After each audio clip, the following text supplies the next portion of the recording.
നമസ്കാരം. 2 വർഷം കൊണ്ട് ജന്മഭൂമി എന്ന പത്രത്തെ മാതൃഭൂമി, മലയാള മനോരമ തുടങ്ങിയ പത്രങ്ങളെക്കാൾ ഒന്നാം സ്ഥാനത്ത് എത്തിക്കുമെന്നും അതിനായി ബി.ജെ.പി ലക്ഷ്യമിടുന്നുവെന്ന് കെ. സുരേന്ദ്രൻ വ്യക്തമാക്കുന്നുണ്ട്. വാർത്തകൾ നിഷ്പക്ഷമായി തന്നെ വായനക്കാരിലേക്ക് എത്തിക്കാനാണ് ശ്രമിക്കുന്നത്.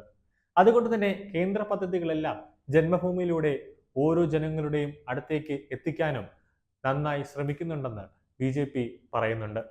പ്രചാരണത്തിൽ ഏറെ മുന്നിലുള്ള മനോരമയെ മാതൃഭൂമിയെ മറികടന്ന് ജന്മഭൂമിയെ കേരളത്തിൽ ഒന്നാം നമ്പർ എന്ന പത്രത്തിന്റെ പദവി കൊടുക്കുക എന്ന ദൗത്യം ഏറ്റെടുത്തിരിക്കുകയാണ് ബി.ജെ.പി സംസ്ഥാന അധ്യക്ഷൻ കെ. സുരേന്ദ്രൻ. ജന്മഭൂമി സുവർണ ജയന്തി ആഘോഷത്തിന്റെ സ്വാഗത സംഘം ഓഫീസ് കോഴിക്കോട് ഉദ്ഘാടനം ചെയ്യവെയാണ് ഇക്കാര്യം സുരേന്ദ്രൻ വ്യക്തമാക്കുന്നത്. ലോക്സഭാ തെരഞ്ഞെടുപ്പിലെ മിന്നുന്ന നേട്ടത്തിനു ശേഷം കേരളത്തിലെ 2 മുഖ്യധാരാ പത്രങ്ങൾ ബി.ജെ.പിക്ക് എതിരായെന്നും അവർ അവഗണിച്ചാൽ സമാന്തര മാർഗങ്ങളിലൂടെ ബി.ജെ.പി ആശയങ്ങൾ ജനങ്ങളിലേക്ക് എത്തിക്കുമെന്നാണ് സുരേന്ദ്രന്റെ പ്രഖ്യാപനം. മാതൃഭൂമിക്കെതിരെ അവരുടെ തട്ടകമായ കോഴിക്കോട് ആഞ്ഞടിക്കാനും സുരേന്ദ്രൻ മറന്നില്ല.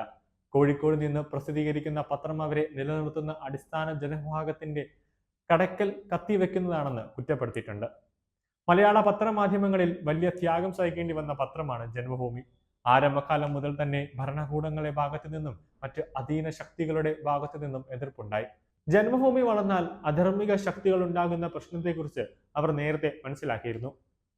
അതുകൊണ്ട് ഏത് വിധേനയും ജന്മഭൂമിയെ ഇല്ലാതാക്കാനാണ് അവരുടെ ഭാഗത്തു നിന്ന് ശ്രമം ഉണ്ടായിക്കൊണ്ടിരിക്കുന്നത്. അടിയന്തരാവസ്ഥ കാലത്ത് വിപ്ലവ പത്രങ്ങൾക്ക് ഒരു ബുദ്ധിമുട്ടുണ്ടായിരുന്നില്ല. എന്നാൽ ജന്മഭൂമിക്ക് ക്രൂരമായ നടപടി നേരിടേണ്ടി വന്നു. എങ്കിൽ രാഷ്ട്രീയ അഭിപ്രായങ്ങൾ മാറ്റിവെച്ച് സത്യം മനസ്സിലാക്കാനും യാഥാർത്ഥ്യം തിരിച്ചറിയാനും അവർ ജന്മഭൂമിയെ വായിച്ചു. ജന്മഭൂമിക്ക് ഇന്ന് 50 വയസ്സ് തികയുമ്പോൾ വലിയ സ്വീകാര്യതയാണ് പത്രത്തിന് ലഭിക്കുന്നത്.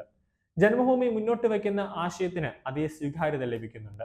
കേരളത്തിൽ ബി.ജെ.പി 2ാം സ്ഥാനത്ത് പോലും എത്തില്ലെന്ന പ്രചാരണത്തെ പിന്തള്ളി കേരളം ദേശീയ പ്രസ്ഥാനത്തെ സ്വീകരിക്കാൻ തുടങ്ങിയിട്ടുണ്ട്.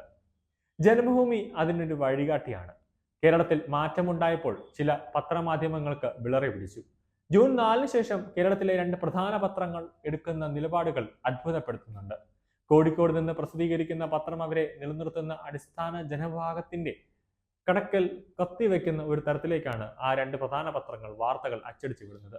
അവരുടെ ശ്രമങ്ങൾ നേരത്തെ മനസ്സിലാക്കാൻ സാധിച്ച് മാധ്യമങ്ങളോട് തിരിച്ച് ഏറ്റുമുട്ടാനില്ല. അത് ഫാസിസ്റ്റ് നയമാണ്. മോദി സർക്കാർ മാധ്യമങ്ങളോട് എടുക്കുന്ന നിലപാടുകൾ കേരളത്തിലെ ബി.ജെ.പിയും സ്വീകരിക്കുന്നുണ്ട്. തെറ്റായ പ്രവണതയോട് വിയോജിച്ചുകൊണ്ട് ആശയപരമായ പോരാട്ടമാണത്. ദേശീയ ശക്തികളെ മുന്നോട്ടു പോകാൻ അനുവദിക്കില്ല എന്ന മാധ്യമ നിലപാടിനെതിരെ ശക്തമായി തന്നെ പോരാടും. സമീപകാലത്ത് മാധ്യമങ്ങൾ ചർച്ചയ്ക്കെടുക്കുന്ന വിഷയത്തിൽ LDF, UDF നേതാക്കളുമായി ആശയവിനിമയം നടത്തുന്നുണ്ട്. ബി.ജെ.പി 20% വോട്ട് നേടിയപ്പോൾ ഇനി എങ്ങനെ പോകണമെന്നത് സംബന്ധിച്ച് അവർക്കിടയിൽ ഒരു ധാരണയുണ്ട്.